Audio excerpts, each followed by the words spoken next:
इस मूवी में हमें दिखाया जाता है कि किस तरह कुछ लोगों ने एक राइटर को बंदी बनाकर उसके साथ जबरदस्ती घिनौना काम करता है, जिसके बाद वो लड़की उन लोगों के साथ क्या करती है आप सोच ही नहीं सकते। जो भी इस फिल्म को बनाया है ना भाई साहब, यार कमाल का दिमाग होगा सच में। यार तुम सोच भी नहीं सकते यार, जो इस मूवी में दिखाया जाता है ना आप सोच ही नहीं सकते। तो चलिए कहानी स्टार्ट करते हैं। तो इस मूवी का नाम है आई स्पीड ऑन योर ग्रेव। तो कहानी की शुरुआत में हम एक जेनिफर नाम की लड़की को देखते हैं जो एक नोवेल राइटर है। अब क्योंकि ये एक राइटर है इसीलिए ये अपने शहर से दूर सुनसान इलाके में जा रही होती है ताकि वो वहाँ पे अपने नोवेल कंप्लीट कर सके। अब सबसे पहले ये एक स्टोर में जाके एक अर्न नाम के बंदे से मिलती है, क्योंकि जेनिफर जिस कैबिन में रहने के लिए जा रही होती है वहाँ का मालिक अर्न ही होता है। अब यहाँ पर अर्न जेनिफर को कैबिन की चाबी दे देता है और वहाँ पर जाने का वो रास्ता बता देता है। अब जेनिफर यहाँ से सीधे एक पेट्रोल पंप पर जाती है। अब वहाँ पर उसे दो लोग दिखाई देते हैं जो जेनिफर को ही घूर रहे होते हैं और इन दोनों के नाम एंडी और स्टैनली होता है। और तभी वहाँ पर जॉनी नाम का एक वर्कर आता है जो जेनिफर का मदद करने लगता है और वो उससे पूछता है कि वो कहाँ पर रुकी है।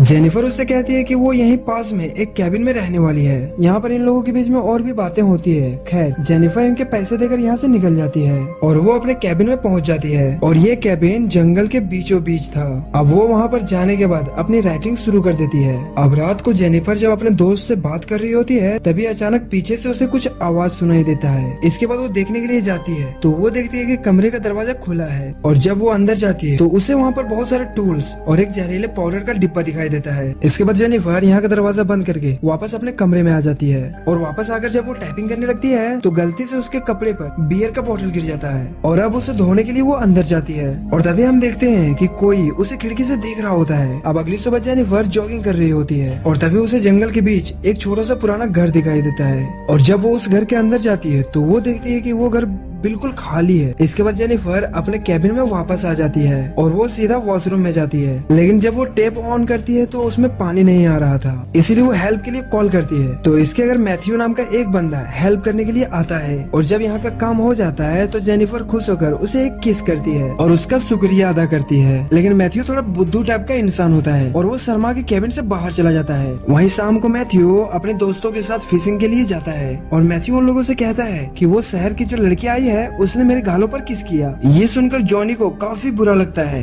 और वो उससे कहता है कि ऐसा हो ही नहीं सकता। वहीं पर दूसरा लड़का इन लोगों को जेनिफर का वीडियो दिखाता है, यानी वो स्टैनी ही था जो उसे खिड़की से देख रहा था। अब ये सब कुछ देखकर जॉनी की नीयत खराब होने लगता है और वो अपने दोस्तों के साथ जेनिफर के बारे में उल्टा सीधा बोलने लगता है और वो कहता है कि देखना आज ही रात को मैं उस लड़की का शिकार करूंगा। अब रात को जेनिफर जब सो रही होती है तभी अचानक दरवाजे की तरफ से उसे कुछ अजीब आवाज आती है और जब जेनिफर वहाँ पर देखने के लिए जाती है तो उसे वहाँ पर एक मरी हुई चिड़िया मिलती है। अब ये देखकर वो काफी डर जाती है। अब उसे देखकर वो वापस अपने कैबिन में आ जाती है। अब वो जैसे ही अंदर आती है वो देखती है कि उसके लैपटॉप में 3 आदमियों का फोटो लगा हुआ होता है, जिसे देखकर वो और भी ज्यादा डर जाती है। तभी वो लड़के इसके रूम में आकर इसे घेर लेते हैं। तो जेनिफर उन लोगों से कहती है कि तुम लोग यहाँ क्या कर रहे हो। अब जेनिफर इन लोगों से झूठ कहती है कि मेरा बॉयफ्रेंड यहाँ पर आने वाला है, इसीलिए तुम लोग जल्दी से जल्दी यहाँ से भाग जाओ। तो जॉनी यहाँ पर कहते हैं कि मुझे पता है इसका कोई भी बॉयफ्रेंड नहीं है और मैंने सुना है इसने मैथ्यू के गाल पर भी किस किया है और ये कहकर ये लोग मैथ्यू को बुलाकर अंदर लाते हैं। जेनिफर उन लोगों से कहती है कि मैंने उसका शुक्रिया अदा करने के लिए वो किस किया था। जॉनी यहाँ पर कहता है कि मैं शहर की सारी लड़कियों को अच्छी तरह से जानता हूँ और उन लड़कियों को क्या चाहिए ये भी जानता हूँ। इसके बाद जॉनी जेनिफर को एक दारू का बोतल देता है और उसे पीने के लिए कहता है, लेकिन जेनिफर ये नहीं करना चाहती थी। तो जॉनी उससे कहता है कि अगर तुमने ये पी ली तो हम लोग यहाँ से चले जाएंगे। अब जेनिफर ना चाहते हुए भी दारू की बोतल पी लेती है, लेकिन वो लोग यहाँ से फिर भी नहीं जाते। और तो और जॉनी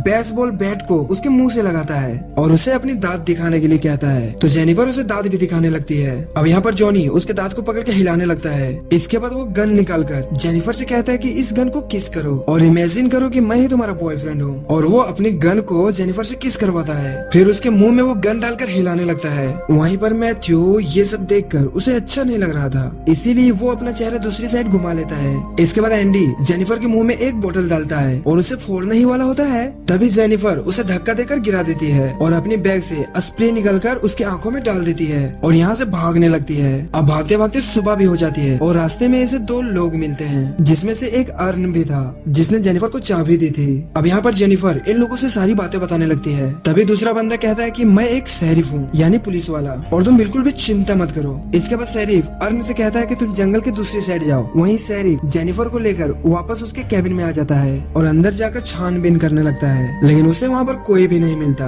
लेकिन उसे वहाँ पर जेनिफर की बियर की बोतल मिलती है, तो वो कहता है कि शायद तुम्हें पीने की वजह से हेलुसिनेशन हुआ है। लेकिन जेनिफर उससे कहती है कि मैं बिल्कुल ठीक हूँ और इन लोगों ने सचमुच में मेरे साथ जबरदस्ती करने की कोशिश की थी। लेकिन शरीफ यकीन नहीं करता और उसकी तलाशी लेने लगता है और हम देखते हैं कि वो तलाशी लेने के बहाने जेनिफर की बॉडी को गलत तरीके से टच कर रहा है। और तभी वहाँ पर वो सारे लड़के आ जाते हैं और जेनिफर को देख के वो लोग हंसने लगते हैं। ये देखकर जेनिफर समझ जाती है कि शरीफ भी इन लोगों के साथ मिला हुआ है। इसके बाद शरीफ भी जेनिफर के साथ बदतमीजी करने लगता है और उसे मारने लगता है। उसे कहने लगता है कि अब तुम्हारे साथ बहुत बुरा होने वाला है। और इसके बाद जॉनी जेनिफर को पकड़ लेता है और मैथ्यू को अपने कपड़े उतारने के लिए कहता है और उसे कहता है कि आज मैं तुम्हें एक मर्द बनाऊंगा। जिसे सुनकर मैथ्यू अपने कपड़े उतारने लगता है। वहीं ये लोग जबरदस्ती जेनिफर के कपड़े भी फाड़ देते हैं और वो जेनिफर को नीचे गिरा देते हैं और मैथ्यू से कहते हैं कि तुम इनके साथ संभोग करो। अब यहाँ पर मैथ्यू जबरदस्ती जेनिफर के साथ संभोग करने लगता है, जिससे जेनिफर को काफी दर्द हो रहा था और वो चिल्लाने लगती है। तभी शरीफ के घर से उसकी बेटी एंजल की कॉल आता है और उसकी बेटी उससे कहती है कि आज वो घर जल्दी आ जाए और वो अपनी बेटी से वादा भी करता है कि वो आज जल्दी घर आ जाएगा। इसके बाद ये सारे लोग जेनिफर को वैसे ही वहाँ छोड़कर भाग जाते हैं। इसके बाद हम जेनिफर को देखते हैं जो उसी हालत में बिना कपड़ों के ही कैबिन के बाहर आ जाती है और जंगल की तरफ जाने लगती है।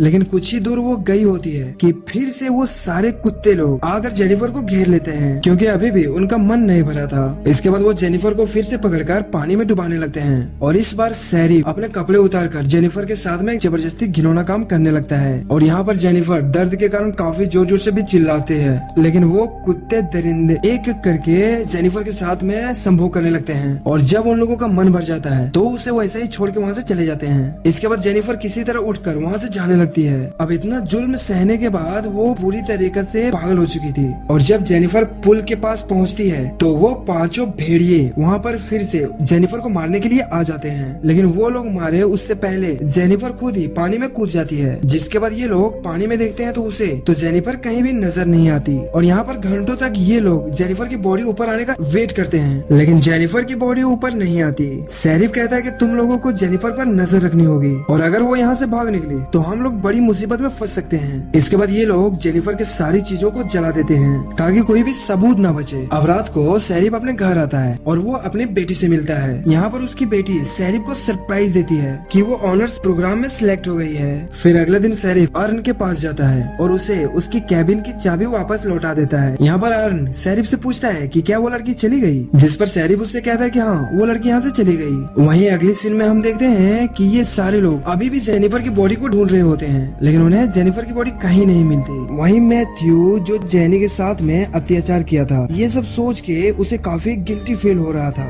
अब एक दिन अर्न शरीफ को कॉल करता है और उससे कहता है कि जेनिफर की बहन का कॉल आया था जो कह रही थी कि जेनिफर अभी तक वापस क्यों नहीं आई है। वो पूछता है कि क्या तुम लोगों ने उसके साथ कुछ गलत तो नहीं किया ना। इस पर शरीफ उससे कहता है कि नहीं ऐसा कोई बात नहीं, वो वहाँ से चली गई है। अब अगले दिन स्टैनली भागते हुए इन लोगों के पास आता है और वो इन्हें कहता है कि उसका कैमरा चोरी हो गया और उसी कैमरे में जेनिफर की सारी वो वीडियोस थी।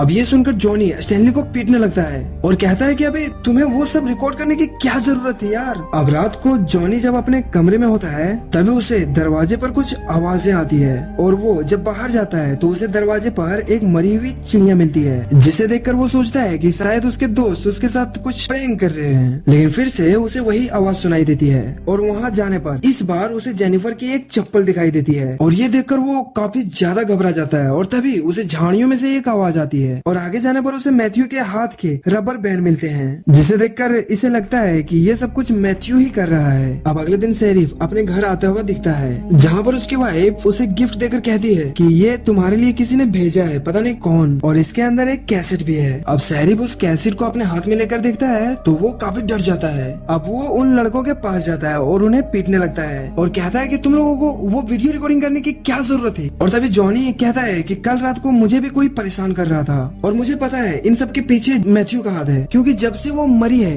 इस सारी साले को बहुत गिल्टी फील हो रहा है और इसीलिए वो हमें डराना चाह रहा है बस। फिर शेरिफ उन लोगों को मैथ्यू को ढूंढ के लाने के लिए कहता है। इसके बाद वो अर्न के पास जाता है और उसे शूट करके मार डालता है क्योंकि अर्न को इन लोगों पर शक हो गया था। वहीं मैथ्यू जेनिफर के घर के बाहर बैठकर गिल्टी फील कर रहा होता है और तभी उसे जेनिफर की आवाज सुनाई देती है, जिसे सुनकर वो ऊपर जाता है जहाँ पर जेनिफर एक सोफे पर बैठी हुई थी और वो मैथ्यू को अपने पास बुलाती है और वो कहती है कि मुझे पता है कि तुम गिल्टी फील कर रहे हो, है ना। तो मैथ्यू भी यहाँ पर जेनिफर से माफी मांगने लगता है। वो कहता है कि वो जानबूझकर उसके साथ ऐसा नहीं किया था, लेकिन जेनिफर उसके गले में एक रस्सी डालकर जोर से उसे कसने लगती है, जिससे मैथ्यू बेहोश हो जाता है। वहीं दूसरी तरफ ये लोग मैथ्यू को ढूंढ रहे होते हैं और वो ढूंढते ढूंढते एक सुनसान से घर में जाता है और तभी स्टैनली के सामने जेनिफर आ जाती है, जिसे देखकर उसकी लिटरली फट गई थी। इसके बाद वो हिम्मत करके जेनिफर को मारने के लिए आगे बढ़ता है और तभी उसका पैर एक ट्रैप में फंस जाता है।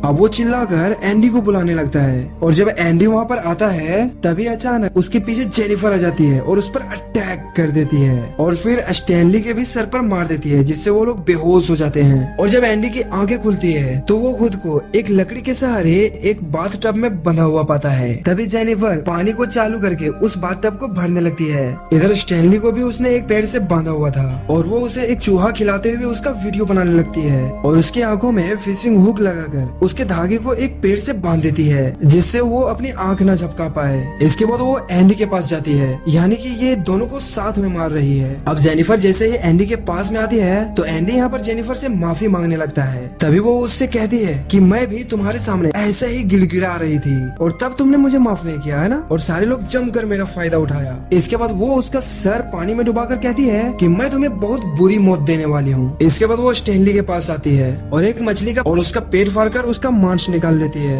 और उसे स्टैनली की आंखों में डाल देती है। इसके बाद वो एंडी के पास जाकर उसके पानी में वो जहरीला पाउडर मिला देती है और उसके नीचे से एक लकड़ी निकाल देती है, जिससे एंडी उस जहरीले पानी में चला जाता है और उसका मुंह बुरी तरह से जल जाता है। वहीं दूसरी तरफ एंडी के पास कुछ पंछी आकर उसके आंख में लगे मांस को खाने की कोशिश करता है और मांस के चक्कर में वो उनके आंखें भी बाहर निकाल लेते हैं, जिससे उसकी बहुत बुरी तरह से मौत हो जाती है और इस तरह जेनिफर इन दोनों को मार देती है। इसके बाद वो पेट्रोल पंप पर जाती है। वहाँ पर वो जॉनी को मारकर उसका किडनैप कर लेती है। इसके बाद जब जॉनी की आंखें खुलती है तो वो खुद को बिना कपड़ों के बंधा हुआ पाता है और वो जेनिफर को सामने देखकर हैरान हो जाता है। जिसके बाद जेनिफर उससे कहती है कि तुम्हें पता है मैं तुम्हारे साथ क्या करने वाली हूँ, और ये कहकर वो उसके सारे दांत एक एक करके बाहर निकाल देती है, जिससे जॉनी को काफी दर्द होता है और वो जेनिफर को गाली बकने लगता है। जिसे सुनकर जेनिफर उससे कहती है कि तुम्हें अपनी मर्दानगी पर बहुत गुरूर है ना, लेकिन आज के बाद नहीं होने वाला, क्योंकि आज मैं तुम्हारी मर्दानगी उखाड़ दूंगी। और ये कहकर एक कैंची लेकर वो उसका नुन्नू को काट देती है, पूरा एकदम सटा के, और काट कर भाई साहब उसके मुंह में डाल देती है यार। इससे जॉनी काफी जोर जोर से चिल्लाने लगता है और वहीं पर उसकी भी मौत हो जाती है। Bye bye. वहीं शेरिफ जब अपने ड्यूटी पर होता है तब उसकी वाइफ उसके पास कॉल करती है और कहती है कि हमारी बेटी एंजल की टीचर आई है। और तभी एंजल शेरिफ से कहती है कि मेरी टीचर बहुत अच्छी है और ये मुझे यहाँ से एक प्लेग्राउंड ले जाने वाली है। तो शेरिफ उससे कहती है कि तेरी टीचर से मुझे बात करवाओ। तभी हम देखते हैं कि वो टीचर कोई और नहीं बल्कि जेनिफर ही होती है, जो यहाँ पर नकली टीचर बन के आई है। और जब जेनिफर शेरिफ को अपना नाम बताती है, अब ये सुनकर शेरिफ हैरान हो जाता है। वो जेनिफर से कहता है कि प्लीज मेरी बेटी को चोट मत पहुंचाना, और इसके बाद वो फोन काट देती है और वो उसकी बेटी को अपने साथ ले जाती है। अब शेरिफ जैसे ही घर पहुंचता है तो उसकी वाइफ उसे कहती है कि वो उसे प्लेग्राउंड लेके गई है, जिसके बाद शेरिफ तुरंत ही प्लेग्राउंड पहुंचता है और वो यहाँ पर अपनी बेटी को ढूंढने लगता है, लेकिन उसकी बेटी वहाँ कहीं नहीं मिलती। इसीलिए वो वापस अपने कार में आ जाता है और जैसे ही वो यहाँ से जाने वाला होता है तभी जेनिफर पीछे की सीट से उस पर हमला कर देती है और उसे बेहोश करके अपने साथ ले जाती है। अब यहाँ पर जब उसकी आंखें खुलती है तो वो खुद को बंधा हुआ पाता है और उसके बैक साइड में जेनिफर ने उसी की शॉटगन डाली हुई होती है। यहाँ पर दर्द के कारण शेरिफ जेनिफर से कहता है कि प्लीज मुझे मत मारो, मुझे यहाँ से जाने दो, लेकिन जेनिफर उसके शॉटगन को अंदर बाहर करने लगती है और उससे कहती है कि मुझे भी ऐसा ही लग रहा था जब तुम सारे लोग मेरे साथ जबरदस्ती कर रहे थे। और तभी शेरिफ उससे पूछता है कि आखिर तुमने मेरी बेटी के साथ क्या किया है, जिस पर जेनिफर उससे कहती है कि तुम्हारी बेटी तो काफी सुंदर और जवान है और अगर कोई उसके साथ जबरदस्ती करे तो तुम्हें कैसा लगेगा बे। वो कहता है कि जो भी मेरी बेटी के साथ ऐसा करेगा मैं उसे जान से मार दूंगा, जिस पर जेनिफर उससे कहती है कि मैं भी तुम्हारे साथ ठीक वैसा ही करने वाला हूँ, क्योंकि तुमने भी किसी की बेटी के साथ ऐसा किया था। जिसके बाद जेनिफर उस शॉटगन के स्टिकर में एक रस्सी डालती है और उस रस्सी को टाइट करके उसके दूसरे साइड को मैथ्यू मैथ्यू के हाथ में डाल देती है, जो बिल्कुल शेरिफ के सामने बैठा हुआ होता है। अब यहाँ पर जेनिफर कहती है कि जैसे ही मैथ्यू को होश आएगा तुम दोनों मारे जाओगे। अब ये कहकर वो बाहर जाकर बैठ जाती है। इसके तुरंत बाद ही मैथ्यू को होश आता है और वो शेरिफ को अपने सामने देखकर हैरान हो जाता है। और तभी शेरिफ चिल्लाते हुए कहता है कि अबे गधे हिलना मत, लेकिन तभी मैथ्यू अपना हाथ हिला देता है। बाबू साहब, अब शॉटगन जैसे ही चलती है, अब उसके पिछवाड़े की तरफ से प्रेशर में गोली शेरिफ के मुंह से बाहर निकलता है और मैथ्यू के चेहरे पर जाकर लग जाता है। तो यहाँ पर दोनों ही खत्म हो जाते हैं और दोनों के इसके बाद हम जेनिफर को देखते हैं, जो इन सारे कमीनों को ठिकाने लगाकर काफी खुश होती है यार। और इसी के साथ यहाँ पर ये मूवी हैप्पी एंडिंग हो जाती है ना, खत्म हो जाती है।